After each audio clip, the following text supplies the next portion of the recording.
Hello everyone, how are you all? This is Abdul Sattar and you are watching English with Sattar. आज हम board exam का एक बहुत ही important question जिसको हम आम जुबान में एक्सप्लेनेशन के नाम से जानते हैं उसको डिस्कस करने वाले हैं। इसका जो बेसिक कॉन्सेप्ट है मैं आज वो डिस्कस करने वाला हूं और आपको बोर्ड पर उसे करके दिखाने वाला भी हूं।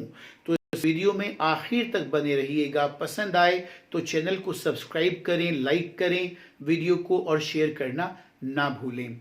10 मार्क्स में पूछा जाता है, ये एक स्टेंजा मैंने लिखा हुआ है जो एक famous poem character of a happy life है, जो पहली ही पोएम है, it is the first poem of your book, उसका एक स्टेंजा है।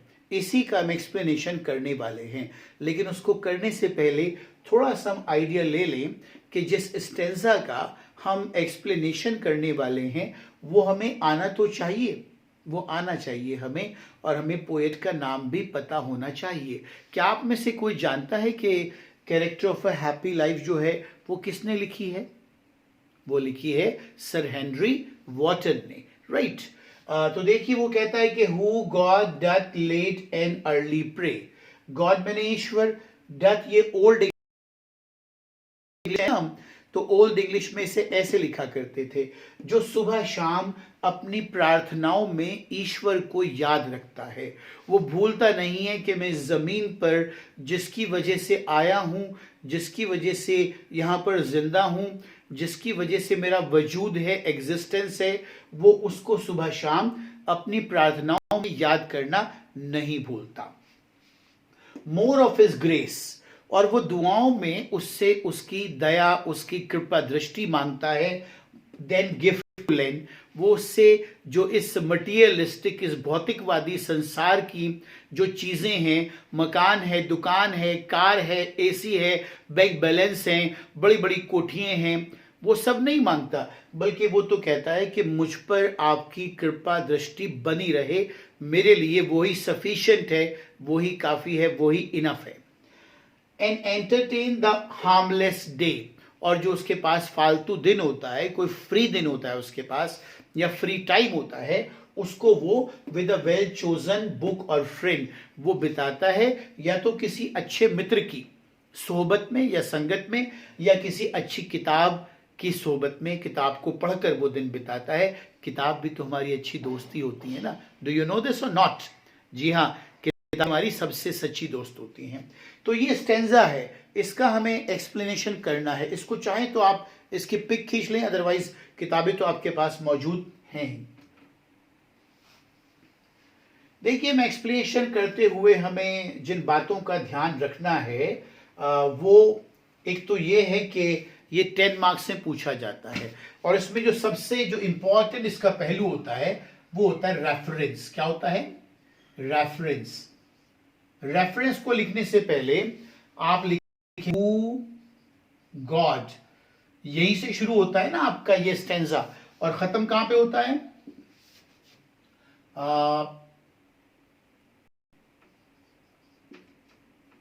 विद अ फ्रेंड, यही है ना, या तो किताब के साथ या किसी दोस्त के साथ वो अपना खाली वक्त बिताता है। With a well chosen book और फ्रेंड, और फ्रेंड है ये, बुक और फ्रेंड, बुक और फ्रेंड, यहीं पर ये स्टेंजा खत्म हुआ था।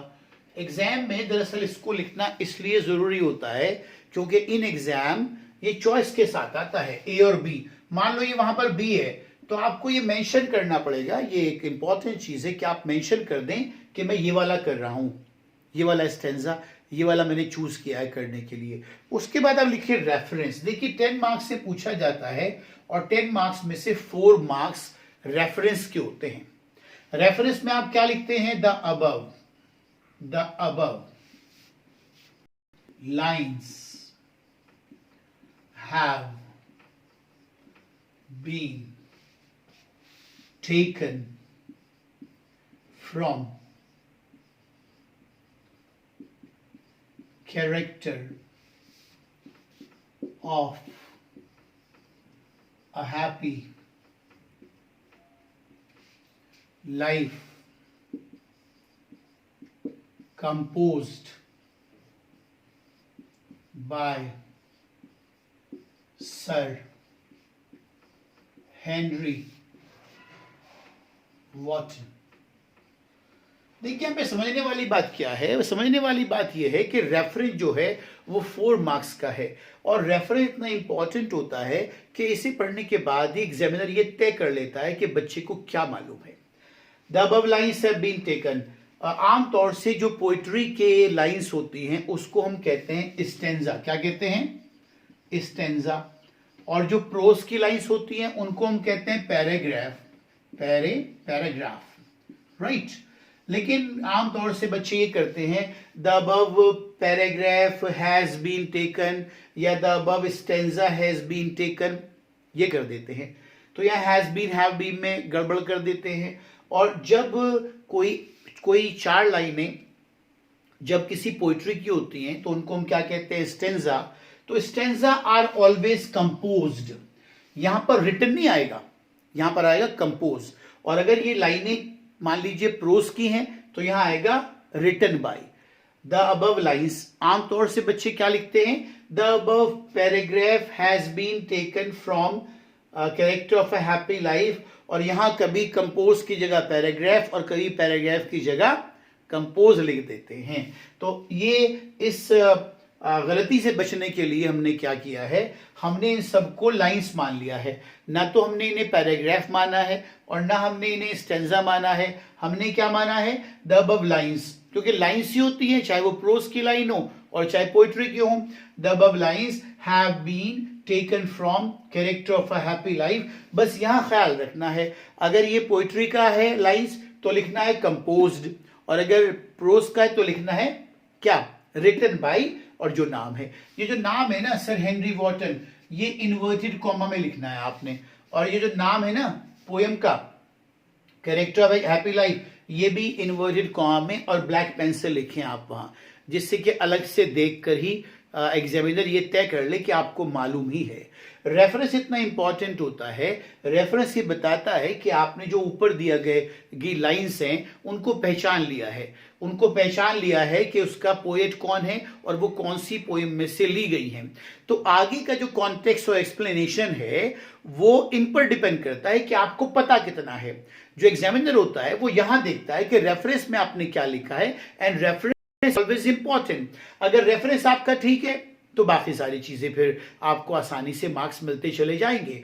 बच्चे गलती करते जो बताता हूं मैं आपको, वो क्या करते हैं, जो कैरेक्टर ऑफ हैप्पी लाइफ लिख दिया मान लीजिए, तो वो इसे रब कर देते हैं, किसी आगे पीछे दाएं बाएं वाले से पूछकर इसको रब कर देते हैं, उन पर ज्यादा यकीन करते हैं, अपने पर कम कर देते हैं। इसको रब करेंगे कुछ और लिख देंगे, राइट, इसको भी कुछ और लिख देंगे, जाहिर सी बात है। फिर कोई और बताएगा तो कुछ और लिख देंगे। तो यहां पर ओवर राइटिंग नहीं होनी चाहिए, इसे सिर्फ एक ही बार लिखें आप, इसमें कटिंग ना करें, ओवर राइटिंग ना करें, फ्लूट ना करें, राइट। तो ये आपका क्या हुआ? रेफरेंस हुआ। तो रेफरेंस में इंपॉर्टेंट चीज क्या है, वो ये देखना चाहता है कि आप जो पोयम का नाम है या लेसन का नाम है पहचान गए उसको है नहीं, और आपका जो राइटर का नाम है या पोएट का नाम है वो ठीक लिखा है या नहीं लिखा है। इसके 4 मार्क्स होते हैं आउट ऑफ 10। तो आई एम रबिंग इट, मैं कॉन्टेक्स्ट लिखता हूं। कॉन्टेक्स्ट क्या होता है basically, let me tell you. आप में से को बताएगा क्या होता है कॉन्टेक्स्ट? देखिए कॉन्टेक्स्ट जो होता है वो बेसिकली निचोड़ होता है। जो लाइनें जिनका आप एक्सप्लेनेशन करने जा रहे हैं उनका निचोड़, उनका मफहूम, उनका सार, एक्सप्लेनेशन नहीं, उनका सार, उनका निचोड़। और वो मुश्किल से आप 2 या 3 लाइन में लिख सकते हैं। इसका सार क्या है? जो हैप्पी मैन है वो सुबह शाम ईश्वर को याद करता है और उससे वो क्या मांगता है? उसकी कृपा दृष्टि मांगता है, और अपने खाली वक्त को वो किसी अच्छी किताब या अच्छे दोस्त के साथ बिताता है। तो आप इसमें कह सकते हैं the quality, the character of a happy man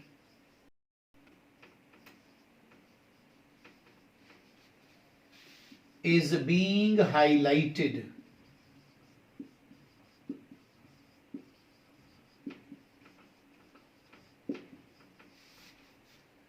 and reflected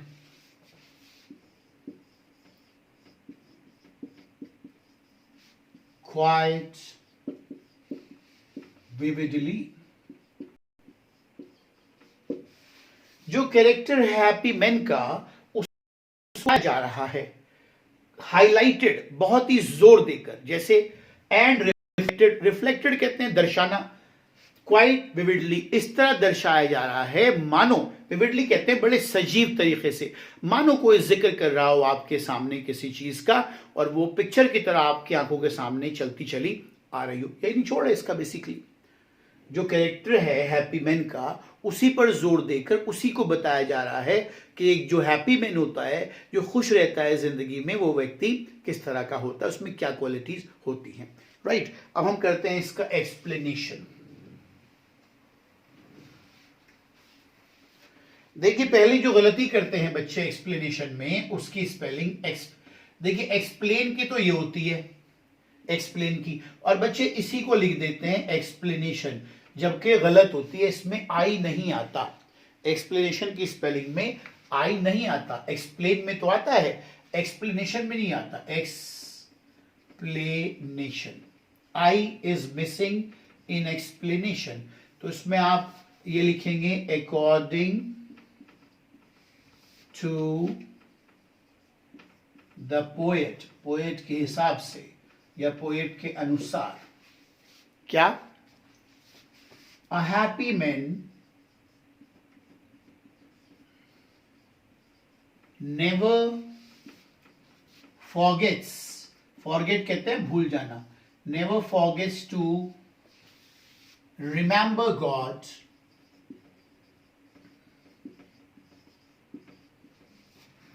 in the morning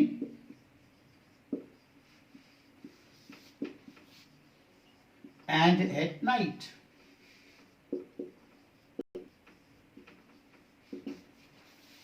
According to the poet, poet के अनुसार a happy man, जो एक हैप्पी मैन होता है, नेवर फॉरगेट्स, कभी भूलता नहीं है, टू रिमेंबर गॉड, ईश्वर को याद रखना नहीं भूलता, इन द मॉर्निंग, सुबह के वक्त, एंड एट नाइट, और शाम के वक्त। Right. He asked his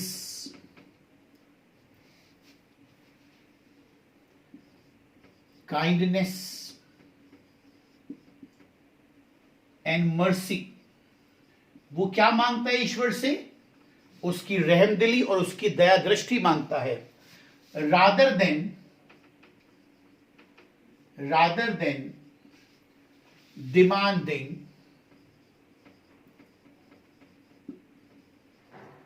the worldly things, जो सांसारिक चीजें हैं उनको मांगने के बजाय वो ईश्वर से उसकी कृपा दृष्टि मांगता है। राइट, उसके बाद वो कह रहे थे कि खाली वक्त में जो उसका होता है तो वो किसी दोस्त के साथ या किताब के साथ बिताता है। इसमें लिखते ऐसे करेंगे, ही द पोएट फर्दर सेज, कवि आगे कहता है, क्या कहता है भाई? That a happy man spends, यानी कि बिताना, his free time in the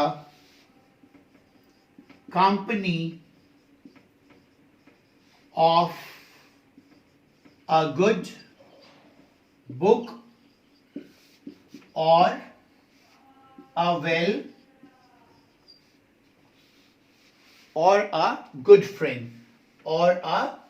good friend, या तो वो अपना खाली वक्त बिताता है किसी अच्छी किताब, या द पोएट फर्दर सेज, कवि आगे कहता है, that a happy man spends, कि जो हैप्पी मैन है वो बिताता है हिज फ्री टाइम, अपना खाली वक्त, in the company of a good book, या तो अच्छी किताब की सोबत में, और अ गुड फ्रेंड, या किसी अच्छे दोस्त की संगतियां बिताता है। तो ये हमारा एक्सप्लेनेशन हो गया। इसमें ऐसा नहीं कि बहुत आपको लेंथी लिखना है, आप छोटा भी लिख सकते हैं, लेकिन आपका पूरा आइडिया वो कवर करे। It should cover the entire idea of the lines, सारी बातें इसमें आ जानी चाहिए। तो ये बेसिकली मैंने आपको बताया है कि बहुत आसान है इसको करना, इट्स नॉट डिफिकल्ट। जितना इसे बना दिया गया है आसान लैंग्वेज में, आसान वर्ड्स की मदद से आप इसको बना सकते हैं, लिख सकते हैं।